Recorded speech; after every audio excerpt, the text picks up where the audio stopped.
médias sont responsables de la banalisation des idées, comme Sud Radio qui banalise les théories d'Alain Soral. C'est leur fonds de commerce. C'est Charline Vanhoenacker qui a dit ça ce week-end dans Le Parisien. Alors d'abord, bon, je ne vais pas attaquer Charline Vanhoenacker. Thierry Ardisson s'en est chargé ce matin.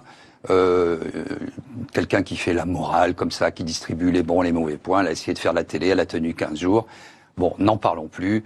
Là, elle vous attaque sur les idées. Les humoristes pas drôles, ça existe. Elle m'attaque sur les idées. Alors d'abord, je voudrais dire, pour ce qui concerne le Rassemblement national, d'abord, c'est la loi. Je respecte la loi.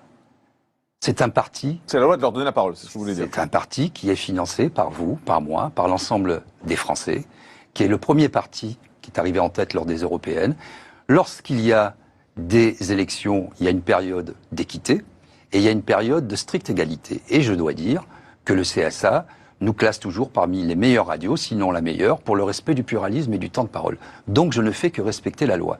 Si le Rassemblement national est dangereux, alors il faut l'interdire. Et si Madame Vanhoenacker veut faire de la politique, qu'elle retourne en Belgique, qu'elle arrête de cracher sur la France et qu'elle aille lutter contre le Vlaams Belang, le parti d'extrême droite qui a fait 11% des voix aux dernières élections. Mais elle semble mal connaître l'histoire de notre pays, premièrement. Deuxièmement, dire cela, c'est en creux nous accuser, alors qu'on vient de parler d'Étienne Chouard, de négationnisme. Et j'ai demandé à Madame Sybille Veil, patronne présidente de Radio France, des excuses publiques à la hauteur de l'outrage public qui a été porté par cette dame dans Le Parisien.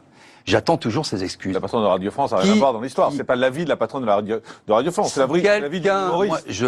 C'est pas l'avis d'une humoriste, c'est une radio publique payée par nos impôts, qui a 700 millions d'euros de budget, qui emploie 4 950 personnes et qui n'est pas une radio politicienne.